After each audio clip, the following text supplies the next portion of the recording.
Hello, Carl Kalman. Hello, hello. Good to have you again to discuss on the Maya calendar, a beautiful topic to talk about, especially right now. Yes, You wrote a recent article on the consciousness convergence that we're going to talk about, but I want briefly to have people really realize what type of work you've been doing, and you're actually you have a PhD in physical biology from the University of Stockholm. And then you've yes, been a senior researcher at the University of Washington in Seattle and a cancer expert. But yes. really what's quite unique about you is that since 1979 you've been talking about the Maya calendar, but you're really one of the only scientists in the world that has been studying that on a scientific level. Is that right? Well, in a sense, I think that is true. It all depends, of course. Now, I'm the only scientist, properly professional scientist, who has said the Mayan calendar means something. Now, I mean, of course, there are all these Mayanist experts, and they're studying the calendar as such, but not like what it means to evolution of the planet. So that's what makes my particular work unique. That the first time I came to Mexico and Guatemala in 1979, I had a sense, hey, these people knew something. The calendar is holding some truth that we have been oblivious to. And that's what made it different. And in your recent article, you're talking about this consciousness convergence, this harmonic convergence. Can you tell us more about that? Well, it's really no secret that it is a sort of a parallel to, energetically speaking, to a quite large-scale event that took place especially in the United States, and especially promoted by Jose Argüelles in mid-August of 1987. And the structure of the Mayan calendar is basically that there are 9 waves, you might say, 9 wave movements that are developing on top of each other, each with an increased frequency of 20 times. And we've been now most obviously affected by the 8th of these levels. And you might say that the harmonic convergence in 1987 was like a forerunner. It was like it was an event that spiritually prepared people for the onset of the 8th level, which came later. The onset of the 8th level didn't come until 1999. But nonetheless, that was quite some significant event where suddenly people got to express a lot of ways of relating a spiritual experience, moving into their, you might say, the right brain half, with a lot of holistic thinking was sort of opening up. And in the years that followed, there was this tremendous change all over the world that we saw basically in the breakdown of the wall that had separated the Eastern and the Western blocks and so forth. And I'm not implying that that this was caused by this spiritual event, but I would imply that yes, this is sort of it came correlated with it, and was part of the same kind of a change that was occurring. Mm-hmm. Now we are in a relatively short period of time going towards the activation of the 9th level. Mm-hmm. And the actual activation of the 9th level of the Mayan calendar will not be until March 9th, 2011. But in the same way, I believe that these particular dates, July 17th, 18th, are like a time to prepare for the 9th level, to make us. Yes, exactly. And make ourselves ready for what this might encompass. And we don't know this for certain, of course. What will the 9th level bring? You never know. If you look upon my work, Yes, I've done some quite spectacular predictions that have turned out to be true, but I've also failed in certain respects with predictions, and nobody is able to do this perfectly, it seems. So, but there seems to be some very general things that we may expect from it. And this is especially what I would call a shift towards unity consciousness. And I was just sent by John Kimmy, who has been following one of the grandfathers of the Hopi nation for a very long time. And he sent me a write-up, a short form of the Hopi prophecy. And it really has some very similar message. The difference is that the Mayan calendar, it has all the timing. The Hopi prophecy has no timing, but and it's more like the Hopi wants the elders they're looking for certain signs, and when the signs come, they will see that this is the time for this and this and so forth. And in the same way as when we study the Mayan calendar, we can see that for the past 5,000 years, there's been a dualist thinking among humanity. The Hopi talk about this dualist thinking as the two-hearted people. Mm-hmm. So they you also have actually quite a good quote on Duelist that I want to quote here. You say, people with a dualist and separating consciousness are like cancer cells in the body of the earth. Yes, and the reason is that with a dualist consciousness, and I'm not saying that it's like them and us who are not like that. We all, I believe, share a little bit of both ways, so to speak.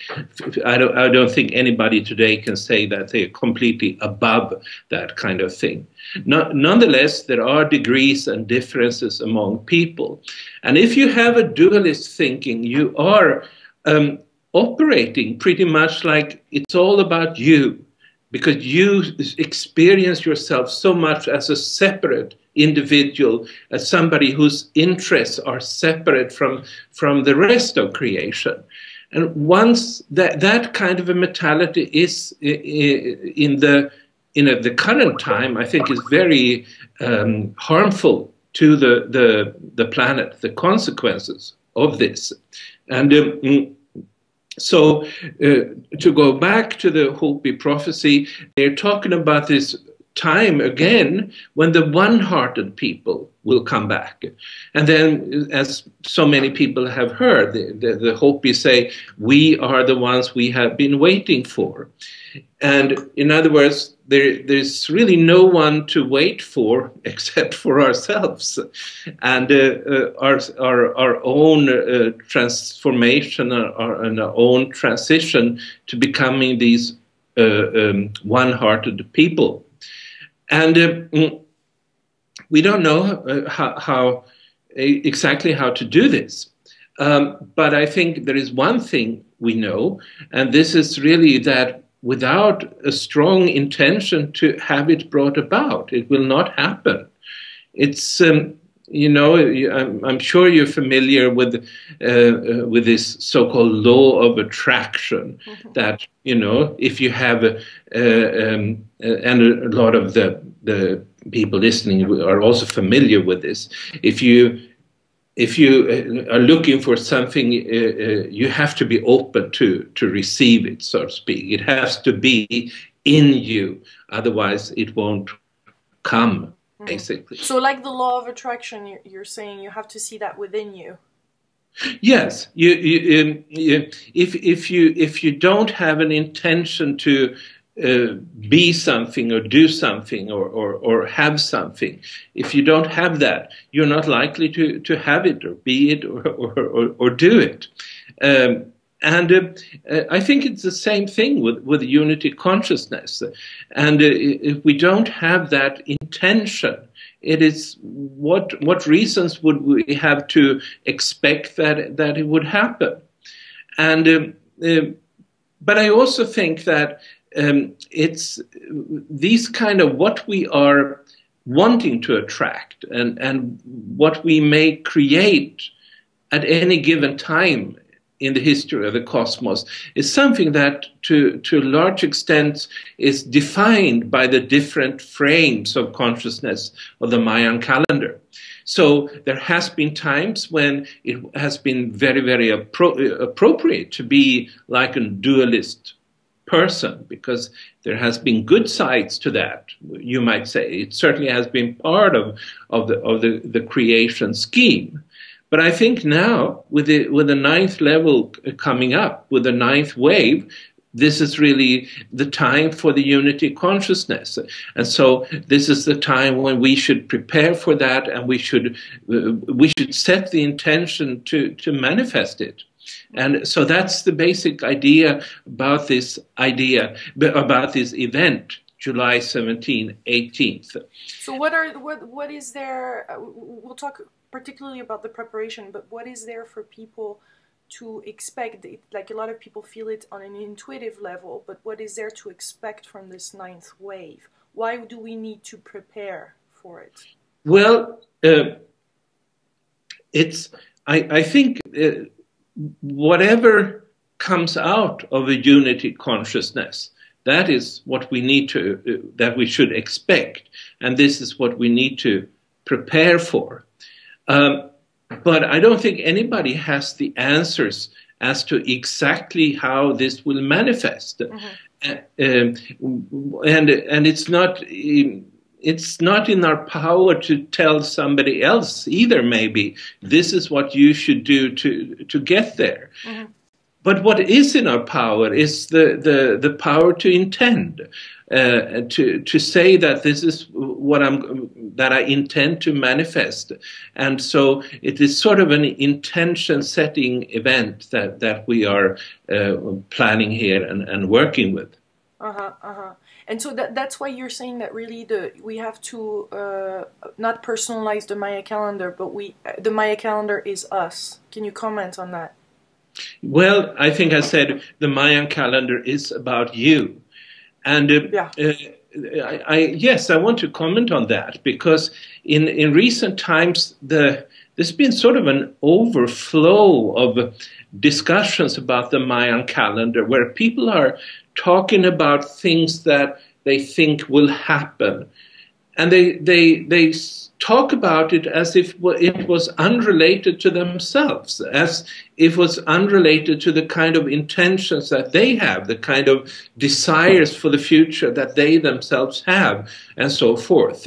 And this, it doesn't fit with my research about the Mayan calendar, where it's all about the human beings, or at least very primarily about the human beings, and the kind of consciousness that kind of consciousness evolution that we can see manifesting through ourselves. So it's like this co-creation. Yes. All right. So how can we prepare for this? Why you touched on it already. We're entering a pre-wave on the 17th and 18th of July. On those 2 days, what is happening? What are you suggesting? I'm suggesting really kind of like a low key. I'm almost coming back to that we really go inside ourselves and look for what kind of intention we have. It may sound to some people that, it's good to want unity consciousness. It gives me points, maybe in my own view of myself, or in the view of some guru, or in the view of my friends, or whatever. And so sometimes we've been doing things, like that sound pretty good. But I think at this time, it really is a time for us to go in and ask ourselves, what is truly our intention, without any judgment, without judging it. And If you find then that you authentically have this kind of a intention or commitment to have a unity consciousness, well, then you should see that manifest, and then it's an intention that doesn't end with these 2 days. It's just the time to have that found in yourself. It's something.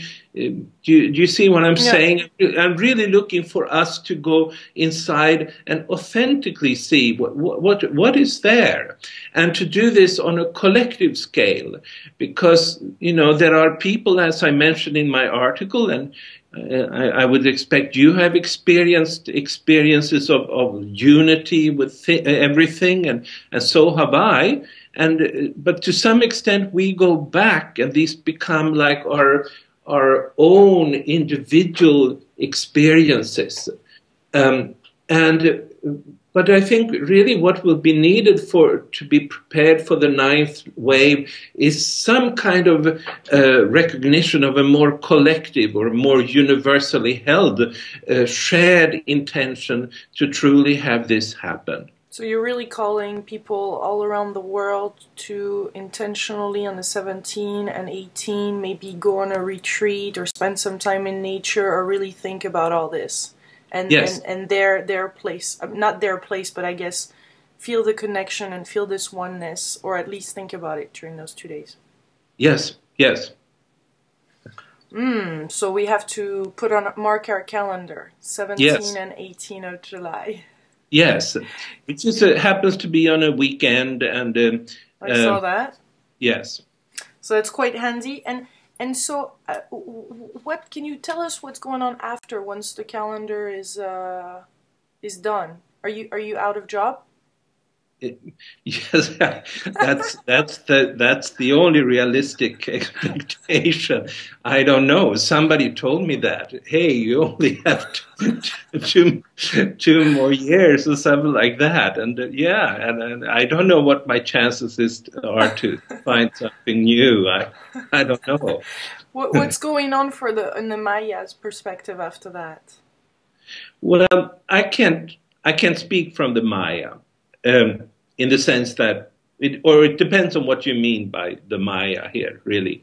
I mean, just on the calendar level that you've been studying, yes, and okay. there's an end date. So you had said in a previous interview that it will start again, but where is it starting? Did they make some predictions about that also? No, not really. But you'll have to ask me rather than asking and the way I look upon it, basically, and not because I'm basing myself on the ancient Maya, and they're only inscriptions saying that there will be 9. This entity of 9 energies will be manifesting at the end date, and my view is a little bit in contrast to others. I think that at that point there will be some kind of an end to the shifts. We still have shifts coming, and so this July 17, 18th is really about preparing for a shift to unity consciousness, away from the previous dualist consciousness, to prepare. So it's not that there will be, but then there will come a time when I believe that the shifts will come to an end, and that's very, very general. It doesn't tell you very much, but to me it's a cause for hope. To me it means that a sort of a new stage will be created for life, where there is no basis for dominance, no basis for recreating conflicts, no desire to break out of a harmonious way of being, and so forth. So it might become a world of much more blissful, and also maybe less dramatic things happening and constantly threatening us to do this or do that or something like that. And this is not It's not very much tangible information. I don't believe that the reality after the end of the calendar is truly scripted, if you understand what I mean. I don't think there is a plan for what will happen at this point. Where we are now, we're still in that part of the universal evolution that is scripted, that is planned according to the intelligence of the universe. But I think at that point there is no script, and so how would anybody be able to tell? Yeah. But it's quite amazing to think that back then they were able to put such a calendar in place. I mean, to leave behind them such a thing. Yes. Yes. Do you have a last message or a call of action or something to end this video? I know we're going to do this in French again, but to end this in English. Yes. No, I just want, everyone, regardless of where they are, this is a very, very inclusive event. And whatever you think about the world, whatever worldview, whatever religion, whatever spiritual tradition, whatever view of the Mayan calendar you have, what is important, I think, at this point is the intention to create unity consciousness. And that's what I believe we should gather to unify around a creation of that intention. That's very clear. Thank you, Carl Kalman.